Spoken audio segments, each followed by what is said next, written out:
Jadi teman-teman, saya menyarankan sebelum teman-teman itu menekuni salah satu komoditas pertanian, lebih baik adalah teman-teman menganalisa lahan yang teman-teman punya.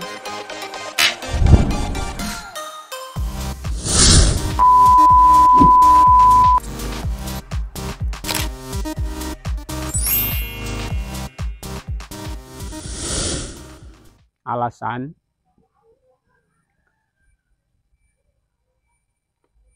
kenapa memilih kopi, kemudian alpukat,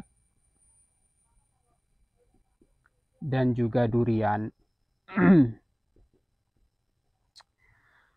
Ini kembali ke pribadi masing-masing teman-teman ya. Tapi di sini kami akan menjelaskan alasan kami mengapa memilih kopi, alpukat, dan durian.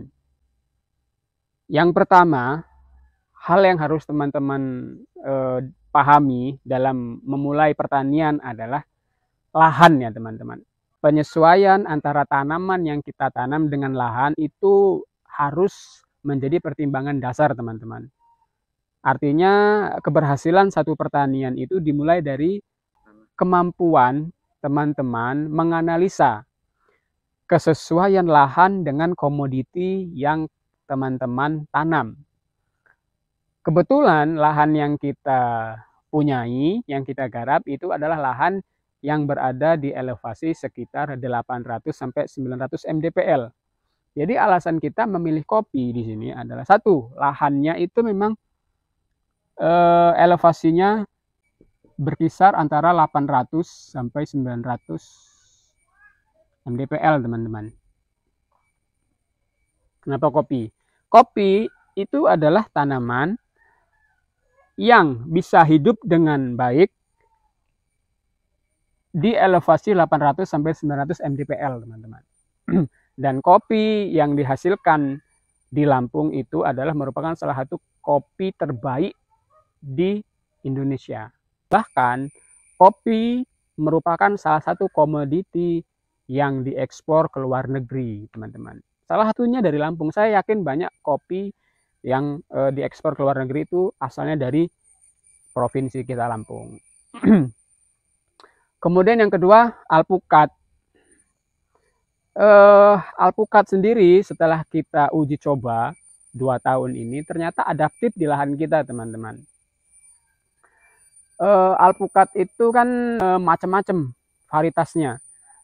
Kalau dari segi ras, itu ada ras Guatemala, ada ras Meksiko, dan ada ras Hindia. Umumnya alpukat yang kita tanam di atas itu ras West India, teman-teman.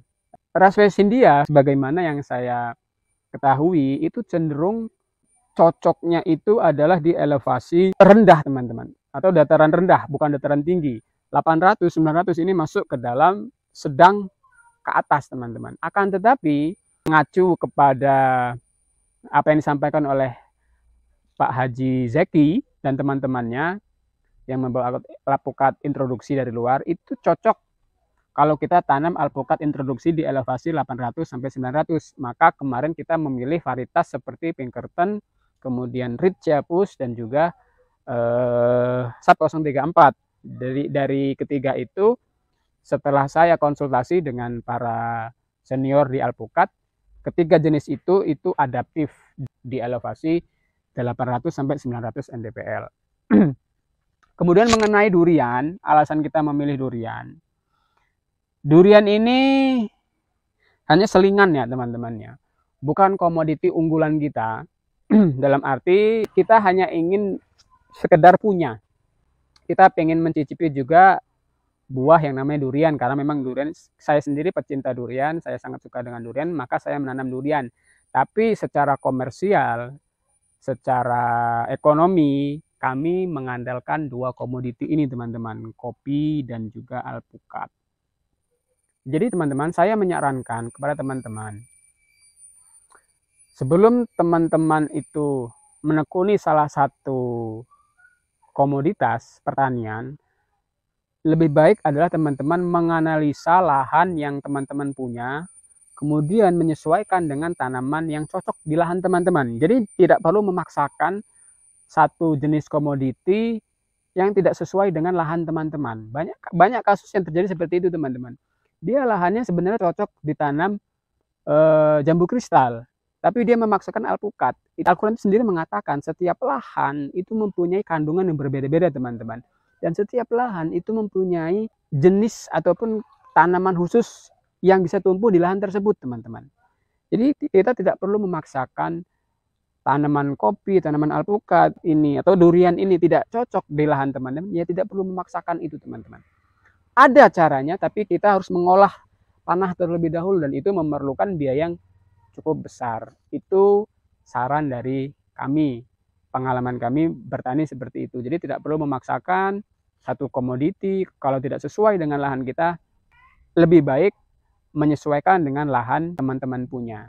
Terkecuali teman-teman punya modal yang besar, bisa mengolah lahan itu menjadi lahan yang subur. Apabila lahan itu subur, saya yakin jenis apapun tanamannya dia akan tumbuh subur, sebagaimana Quran sendiri mengatakan, dan dari tanah yang subur itu akan menghasilkan tumbuh-tumbuhan yang subur, teman-teman. Sekian, kurang lebihnya mohon maaf. Wabillahi taufiq wal hidayah. Wassalamualaikum warahmatullahi wabarakatuh.